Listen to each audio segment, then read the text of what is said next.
Okay, today we're going to cover Unit 3, Notes number 2, which is called Function Notation. So let's first recall what we talk about whenever we talk about our x and our y values. Our x values can also be called input, and our y values can also be called our output.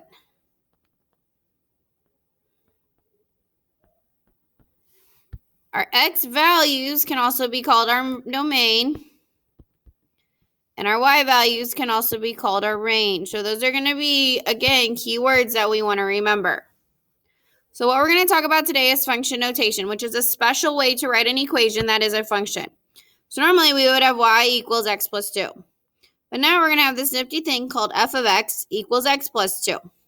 So the f of x is basically replacing our y. So f of x really just means y. So these two just got flipped, which is perfectly okay. So in the first one, if I say evaluate the function f of x equals 2x plus 1 at f of 3.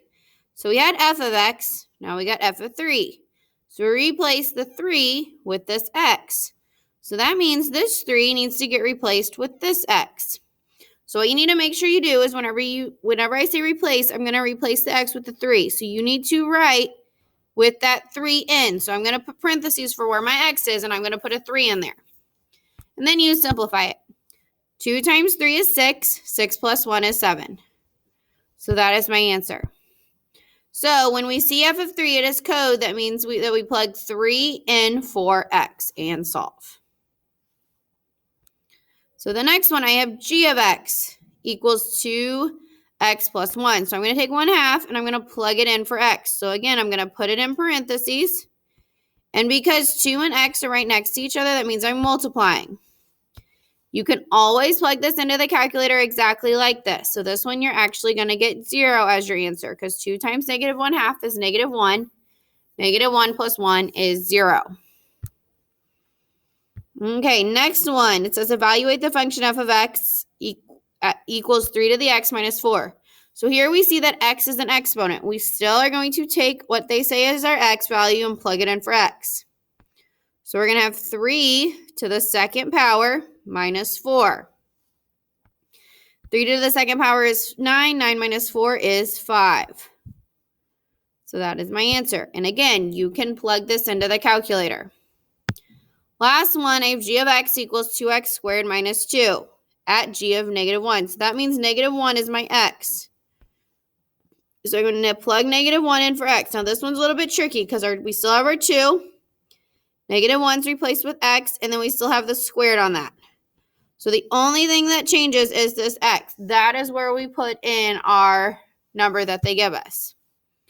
Simplifying this, we're going to get negative 1 squared is 1. 2 times 1 is 2. 2 minus 2 is 0. Got a lot of zeros on this. So that is how you do function notation. Let me know if you guys have any questions on that. If you need to pause it and re-listen to the problems, that is fine. Next page, we're just going to review. Define a function. Every input has exactly one, sorry, this is really output, really sloppy. So every input has exactly one output. Next, we're going to evaluate the function f of x at negative x minus 2 at x equals negative 3. So we're going to replace negative 3 with this x. We have to keep this negative sign in front. So negative 3 minus 2. That becomes a positive 3. 3 minus 2 is going to give us 1. And again, you can type this into your calculator exactly like that. Okay, on the bottom, we have to determine if they are functions or not. Explain why or why not. First one, does the input have an output? Yes. Does the input have an output? Yes. Does the input have an output? Yes.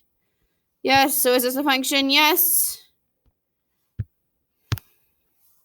Because each input has an output. Next one. So whenever we're giving ordered pairs, we want to look at our x values. Do they repeat? Yes, I have two 2's. So this is a function no, because 2 has true outputs. We can't have that.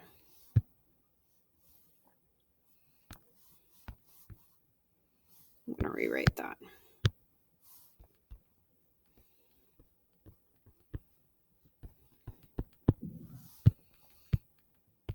Okay, last one. So this one, this is a graph. So this is where we want to do the vertical line test.